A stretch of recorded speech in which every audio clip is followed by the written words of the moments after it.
Siani ngoma maduro boys. Ah wangu. Mfani. Boys. Asile ngekufanya ese boys. Mira.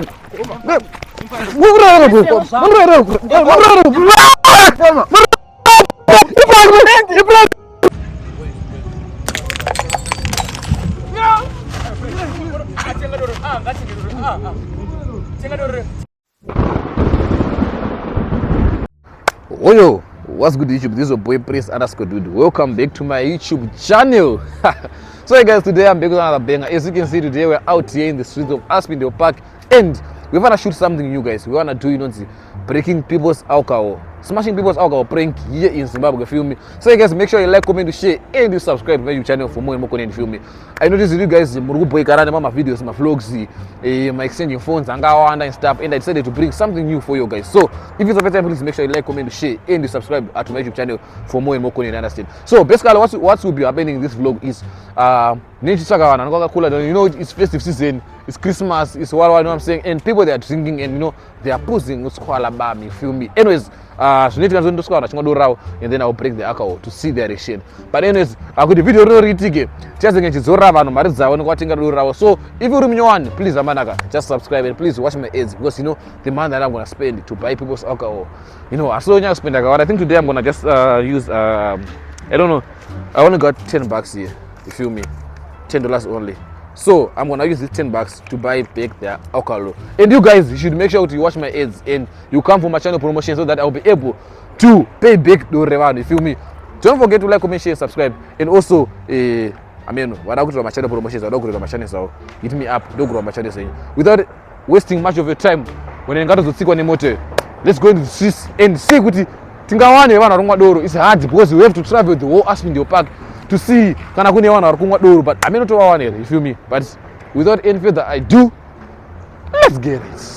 Alright guys. So I'm gonna see guys but I'm not so sure and I'm not so confident. Do it I say, you know, because this is my first time doing this thing, you know. This is like I don't know, man. Anyways guys, let me see if I can go there to break. I mean, and buy papo to nos no better say. Anyways, look at the, you know, my roads and stuff. Anyways, guys, we out here in Aspindale Park. Let's go and chill. To nos no better say. No better say. Oyo. Kid December. Where are we, boys? Muru amakula here, boys. Enda kakula. Mino muda senas. Subatana. Mujuro Christmas here. Takakula and watumboroa mawe ya Sara ma leftover. Amuro ni nyoke boys kuna uno. Kuro ni nyoke. Hapana. Nyoka meso mnizo Sara nyoke maseme. Ichi iro doegle ni. Yegle roti. Oh. Pana pa safe ndara. Sasa mara. Boss unongoka wanda. Mimi wanda. Sasa mimi mchiro makula makashinya mkona mno. Oh mkona ka uzia. Sasa mara sasa kubesika sasa kunywe. Anywe atina plan. Nenda wangu kula. Nenda ku big party anajatina. Oh kwa wingi ndo una show kwa wingi. But I feel like si rare cha Zara na charo na phone nene wesikira. Boys bane paka nyanga sura. Sa traffic anziwo bana ba. Ishi iro ndo egle road no. Okay. Sa shiko za mungu boys. Tumborwa. Lebo. Ishi I black label baba. Sa boys boys makasimba boys. Boys muna norwa kana label akara swingi shukura kana muna ngana nazo ndati. Yeah? Aiwa. Mutorwa label boys. Ma 2 minutes mda. Label bomba. Oh, get chikore bana baza mati. Chinja ngakara bana. Samela sio. Asa norwa black label. Ni norwa label bana mapesa ni mangana kweli. Ma 5. Oh. Saro anzishi. International UK. Sampa na kutoa lebo. Simpa na do shita hizo. Oh. Uro lebo ngomani. Sambo. Oh. Aiza kule Christmas is kana plan. Zaka ichi lebo. Asa mnombo tuwezera. Meta sa inini ndripa break. Ndambo mira makulayo. Kwami ndeko makulayo. Ndambo mira anozoti eish. Mnongo. Ngembo side mbona. Sugar. Kenya somera pana mandoni zuwa kuti. Sunlight asiyasoona. Yeah. But boys muru iri pa uri baba. But boys muru ile doro mbondo ze what do you benefit mdoro? What do you benefit from alcohol? Alcohol. Yeah. munowane mudoro Ndakuita hai. Munoita chi? Ndakuita hai. Hai pachi. Ndofadza madzimai. Boys muzodoro rwarisire boys. Mambo nzodoro rwarisire. Pana munhu asingarwara vamwe vari kurwara sinomwa. Saka murungire doro rwarisa. Akuzotorwarisa ndiani? Watichi? Akuzotorwarisa. But amuna kuone pakanyoronzi this beer may be hazardous to people. Hanzi maybe. To people kwete isu. Amusi people. To people kuvanga vanhu kwete isu. But muri kungwire doro mimi. Akaupe mvume mwa doro ndiani? Takudza imwe ndoita hai. Boys tianende kwa madoro boys. Wangu.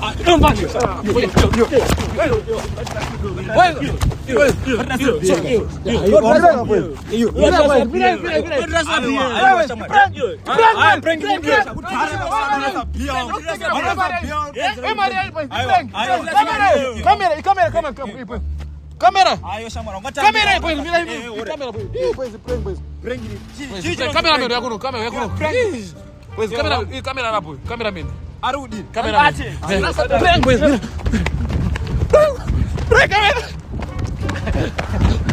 Boys pakashata boys. Muzona boys ndarowa boys, ndaroerwe mimi. Wana anonzwisa kuti prank boys. But amanaka please keep on subscribing. Iwe wamona ngochitondura chongoro. Ndarosuwa mese muno. But anyways, guys, let's look for others. You know what I'm saying? It's key December. People are drinking obvious. And when you know man that do so that in my system, people they will be full, drinking. You feel me? They'll be. Let's go, cameraman. Talk about. Guys, I'm going to do so wrong, pastor. What is going? I'm a Simba Asha boys. But anyways, guys, let's go and look for some people to know what the Snowpiercer say. You feel me? I'm sure we will find some. Guys, please subscribe. You see what we still go anywhere out here in the streets. And we're shooting content for you guys. Could you subscribe? Don't do that. Let's go, cameraman. Check out. Do you gold Christian? Okay. Street never gangsters, bro. Feel me? Gangster streets. Guys, don't put on subscribe. Don't get with money, girl. Please subscribe to my YouTube channel. Don't subscribe. Anyways, let's go. Check. Oh yo. So guys, now I'm back. Ne beer rangu. Duva pata show baba. Utenga rangu, feel me. This time we don't know pukanyira ano foot. Ndishimwa rangu no. Naramba foot ni rangu iroro. Ndakona wanondita sei. Wanaramba kona. Goodbye. Let's go guys. We're going to size abantu kwandira kuita this time. Make sure you like, comment, share and subscribe guys. Do round to utenga after. Guys. But don't forget to like, comment, share and subscribe man because the risk that I'm taking for you all. Mawan. Guys. So cameraman wangu gonna be zooming ari koko. That's our bit and you guys should make sure you supporting the boy. Guys, chambere bana. Kango makaboy. Ndekafuya. Muita sei? Bomadi. Nasi malebo ari pa special para vanhu ka. Maita sei? Ndakakula boys. Isong duva next year una gold pa takshuba. Numbobontinga ngiri. Numbobontinga rangu bia maita sei? Kasonga hapo kenyaso garanje pa iyo kuno kutonora. Saka yangu achatonore. Awukone pakati pedu. Msadaro boys. Lokushikora pakati pasenda. Sadi kuri kutonora. Takutambira zvakanaka mfisong. Msadaro boys. Logara kuseti. Inda iwo wangu charger. Mune mabharara rende boys. Maira sei boys. Mune mabharara rende. Samuita sei man. Mamjiri isong yani kunesa. Dekilati yachurire. Isong ipiyo. Oh, inonzi chiunse runeshit. Chakangwarira. Oh, chakangwarira isongo ekilati. Isongo ekilati. Ainkilati ndapezomtira takangodaro. Takazvarwa takangodaro. Zvitodaro. Samaita sei boys. Amayo andinyenda nditerere changu saka, you know. It is urujanga banjana. Iyo amuri kunzwa boys. Maizi makusiyana kuma levels. Akoma. Imimi ndimutera. Imimi ndimutera. Matokea chere chamara. Matokea chere boys. But hapana akutonara. Maita sei boys. Musizwa mungu ilebo. Duranturo asima lebo nasari pa special antu kibe. Ngona unakwana ngoro malebo. Oh. Apa promotion. Ndakakula boys. Sama ita sei mutuira sei konasi. Ansichi kutamba nasi. Moto na bori kana amuna madishi mba kwenye. Muri kana akona magesi saka mungondera mabawa maso. Ibawa ri mungoni kwa bori. Ndakuzwizisa ka boys.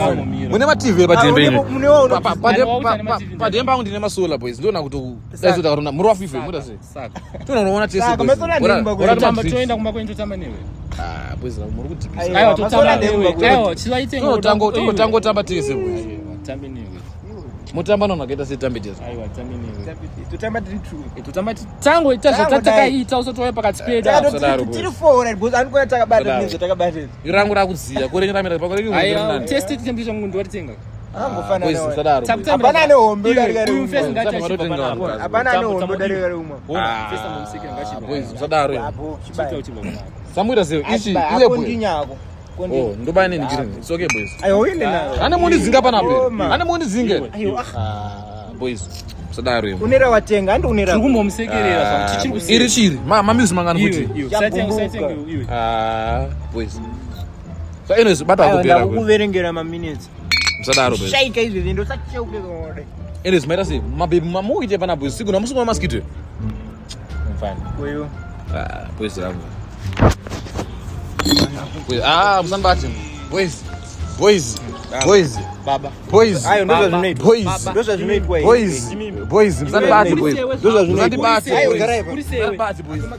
Tinachi. Uyu. Boys. Ndo zvinoitwa. Boys. It's okay boys. Ana standard. Tambinge. Mirai boys. Mirai tandari chese boys zvakanaka. It's okay ngatigare. Standarika watsakuya. Ngatigare tandari boys. It's okay ngatigare tandari zvakanaka. It's okay boys. Mirai tandari. Kundirwisa chinjana Mirai ndikupe zvakanaka boys. Ane mamikisa bro mwenye. Saka rangu ranaisa wangu munokisana boys. Tora rako. Garai pasi. Wakutotsime changu chitoke. Mirai boys. Wakuona. It's okay boys. It's okay boys. It's okay. Ngatigare pasi taura. Chigare pasi taura. Chigare pasi taura. Mukuru. Saura uise fast kubve panapa. Mukuru isa boys.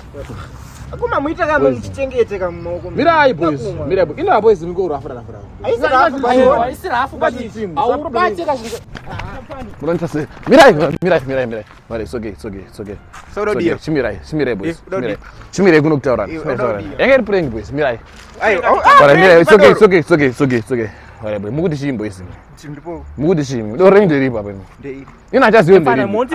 Mirai. Ina ndikwanise kukupa because achazo ndiripa. Konda apera mamshikizo muri mwe. Ameno chitipa ese. Tipa. Zvina chete chaidoro. Mirai. Nana. Muncheka. Mirai boys. Mirai kuno ngatibire zvakanaka. Wakutitisa kama. Ngatidzokere kuti tigare patakagara apa. Ngatidzokere tigare patakagara.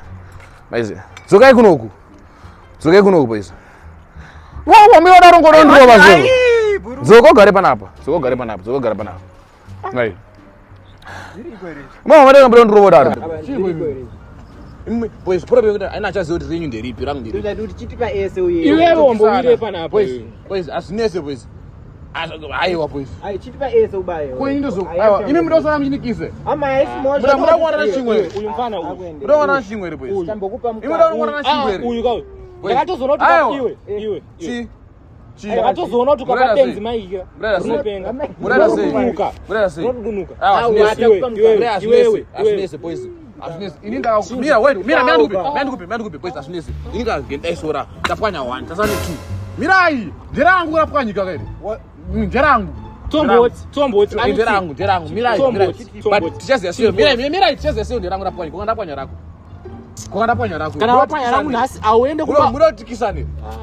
Asinese ngekopanya ese boys.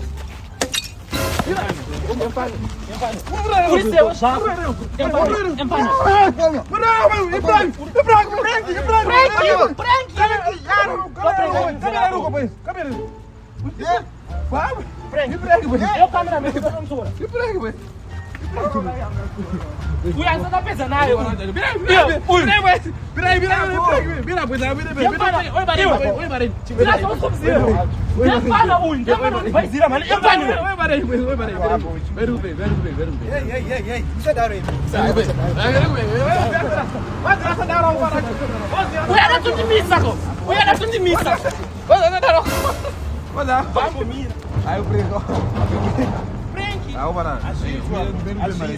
Tipo Maria yedu tinotenga zvinhu zvakatiwa. Shake. Baba na simgai baba munhu. Tora chifoni chako iyo pani. Yo, guys, pakaipa boys. Wanaenda ndakurwa boys. I don't know, guys. I don't know if this one was a banger, but yeah, guys. If you enjoyed this, please make sure you like, comment, share, and subscribe to my YouTube channel for more content. Unfortunately, guys, the next clip it was so long, and I lost the sound. You feel me? The mic Zima when I was still, shooting the clip. Anyways, if you want more of this, let me know down in the comment section so that I'll keep on giving you more and more of this. And also, if you want them long, I'll give you long videos. I'm going to do about 25 minutes this video, but unfortunately, I don't show because of the sound. Anyways, guys, it's like midnight right now, and I'm editing this video. So, guys, can you just please appreciate me by editing? No, by subscribing to my channel. If you want more of this, let me know down in the comment section, guys. The reason why I started my pranks on this channel is because the last time I prank, I passing out prank, YouTube researched this video is not good for the community guidelines, blah blah blah blah, and it's contributing research, blah blah blah blah, danger, what. Anyways, I was so pissed off. Anyways, guys, this is another banger for you. If you loved it or can please just make sure you like, comment, share, and you hit the subscribe button so that every time I drop, you'll be the first one to be notified that I'm coming. I drop. Anyways, guys, I thank you for your love and support. Those who want my channel promotions, don't forget to hit me up +27619643402. I can make your channel grow and I can make your channel get some numbers. And also, it's strictly business. So when you take something high praise, big fun, anyways, guys, yeah, thank you for watching the video to the end. Make sure you like, comment, share. Now to go back, guys, wakunyora zinabasa comment section stage chichi mafungiro wako vachazonyora kuti cameraman akari padhuze. We're using 17 Pro Max, of course. The camera getting padhuze, but the cameraman was zooming from like 200 meters away. You feel me? Zooming. Anyways, thank you for love and support, you guys. I love you so much. The support that they've been giving me is too much. And if you love this, I'll keep on bringing more of them. You feel me? More and more. I mean, like thousands of them if you want them. Thank you for your love and support. Don't forget to like, comment, share, and subscribe to my YouTube channel for more and more content. Let's get it. Oh, gang.